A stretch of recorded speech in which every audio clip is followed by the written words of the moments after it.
So I've been eating paratha for more than maybe like 5 or 6 years, and Look at that.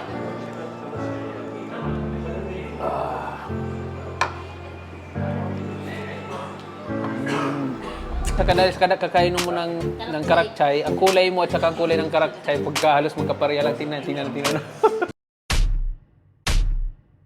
So yan guys, nandito tayo ngayon sa Pakdarbar. Ito yung paborito nating Pakistani restaurant. Dito tayo kumakain ng paborito nating paya. Of course, tagal na tayong hindi nakakain nun. Since we went for vacation until we come back, ito yung pinakaunang time na kakain ulit tayo ng paya.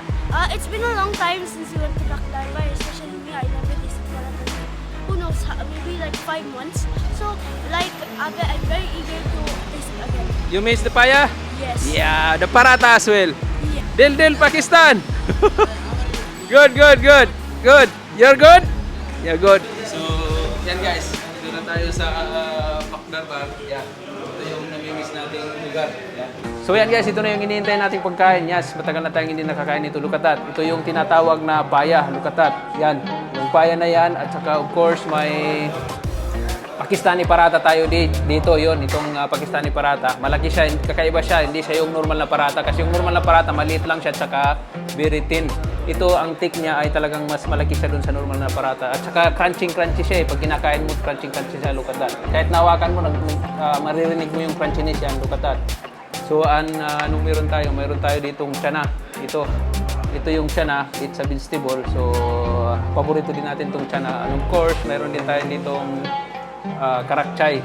Hindi naman nawawala ang karakchay sa atin. Every time na kahit saan tayo magbe-breakfast, magla-lunch, magdi-dinner, kailangan may karakchay. Yan ang isa sa mga signature ng mga inumin dito ng mga ibang lahi. Parang 3-in-1 sa Pilipinas. So yan. Gusto ko lang sabihin sa inyo guys, itong paya.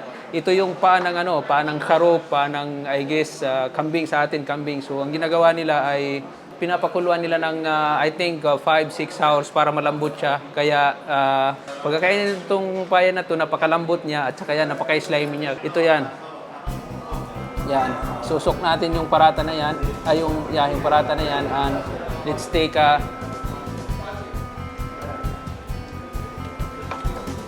it's been a long time. Yan, napakasarap niya yung lambot nung hindi mo pa kinakain yung paya itself.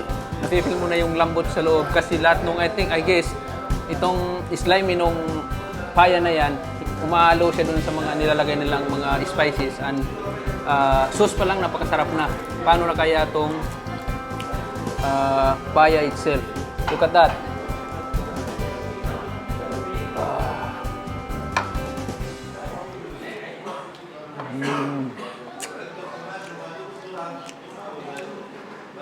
Napakasarap niya, pumuputok sa loob ng bibig natin.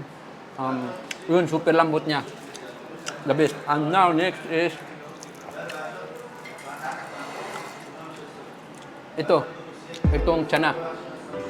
Yan sa chickpeas. Kadat.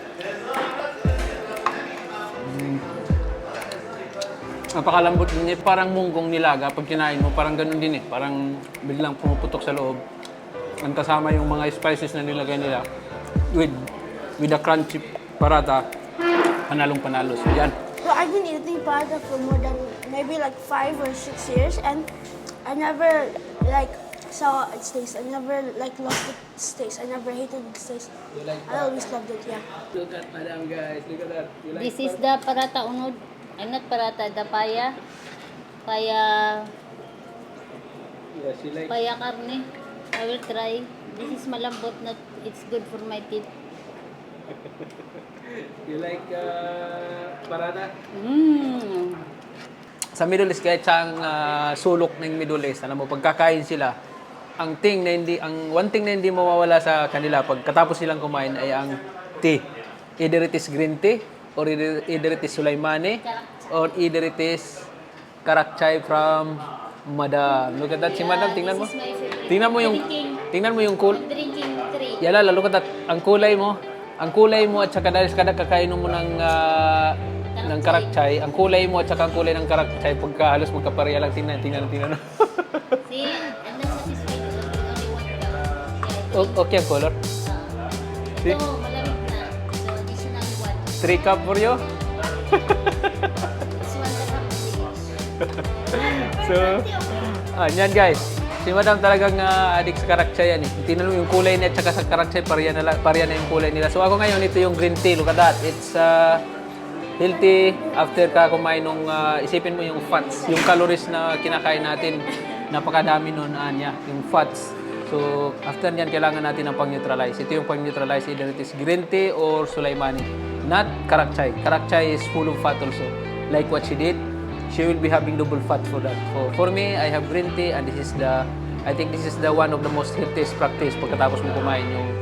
So guys, yan. Kung bago kayo sa channel namin, please like, follow, and subscribe also our channel. So thank you. Bye-bye.